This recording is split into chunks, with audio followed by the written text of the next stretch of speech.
کہ ابراہیم علیہ السلام کے بارے میں ایک درود شریف ہے جو ہم نماز میں پڑھتے ہیں، اللہم صلی علی محمد وعلی آل محمد کما صلیت علی ابراہیم وعلی آل ابراہیم انک حمید مجید۔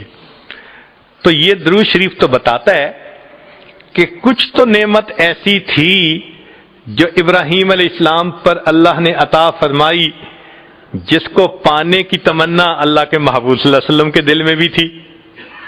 بھائی درود شریف بتا رہے ہیں نا کہ اللہ جیسے ان پر، ان کے آل پر رحمت نازل فرمائی، محمد صلی اللہ علیہ وسلم ان کی آل پر بھی نازل فرما دیجئے۔ تو کچھ تو ہے نا اندر کہ جس کو طلب ہے دل میں، تمنا ہے دل میں۔ تو بھئی کیا تھا؟ یہ نقطہ جلدی سمجھ میں نہیں آتا، چلیں کچھ سادے لفظوں میں کھولنے کی کوشش کرتے ہیں اس کو۔ حقیقی طور پہ تو امام ربانی حضرت مجدد الثانی رحمۃ اللہ علیہ نے اپنے مکتوبات میں کھولا ہے، دل خوش ہوتا ہے اس کی تفصیلات کو پڑھ کر۔ تاہم قصہ مختصر یہ ہے کہ محبت دو طرح سے ہوتی ہے، ذرا غور فرمائیے گا۔ محبت دو طرح سے ہوتی ہے، ایک کو کہتے ہیں محبت ذاتی، کہ ذات سے محبت ہو، جیسے ماں کو بیٹے سے ہوتی ہے۔ اپنے بیٹے سے ہر ماں کو محبت، معذور ہو، کمزور ہو، شکل رنگ کا جیسا بھی ہو، ماں کو محبت ہے۔ یہ محبت ذاتی کہلائیں گے۔ اور ایک محبت صفاتی ہوتی ہے کہ صفات کی وجہ سے محبت کا ہونا۔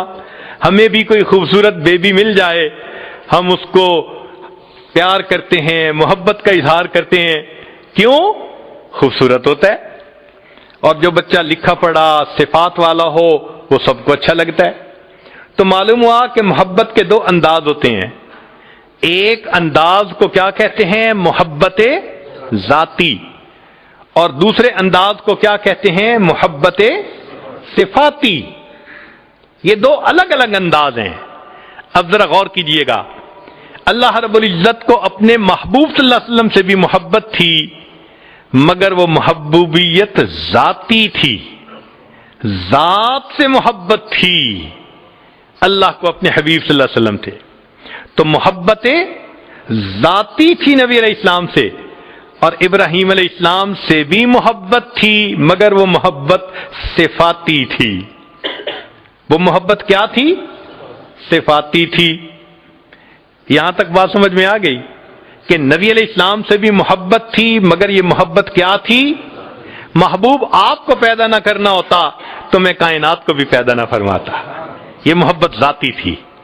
اور ابراہیم علیہ السلام سے بھی محبت تھی، اور وہ محبت، تو جو محبت ذاتی تھی اس کو محبوبیت کہا، اور جو محبت صفاتی تھی اس کو خلت کہہ دیا۔ اب سنیے کہ نبی علیہ السلام پھر درود شریف یہ کیوں پڑھا کرتے تھے؟ وجہ یہ ہے کہ جو ذات سے محبت ہو تو اس بندے کی تمنا یہ ہوتی ہے کہ میرے اندر صفات بھی پوری آ جائیں تاکہ میں کامل ہو جاؤں۔ تو محبوبیت ذاتی والے کی تمنا ہوتی ہے کہ میرے اندر محبوبیت صفاتی بھی کامل آنی چاہیے تاکہ میں کامل محبوب بن جاؤں۔ یہ وہ تمنا تھی اللہ کے نبی علیہ السلام کے دل میں، جس وجہ سے فرمایا کرتے تھے اللہم صلی علی محمد وعلی آل محمد کما صلیت علی ابراہیم وعلی آل ابراہیم انک حمید مجید۔ اے اللہ جو محبوبیت صفاتی ان کو عطا فرمائی تھی، اس دنیا میں مجھے بھی اس میں کامل کر دیجئے تاکہ مجھے محبوبیت ذاتی حاصل، میں اس دنیا میں محبوبیت صفاتی بھی حاصل کر کے دنیا سے چلا جاؤں۔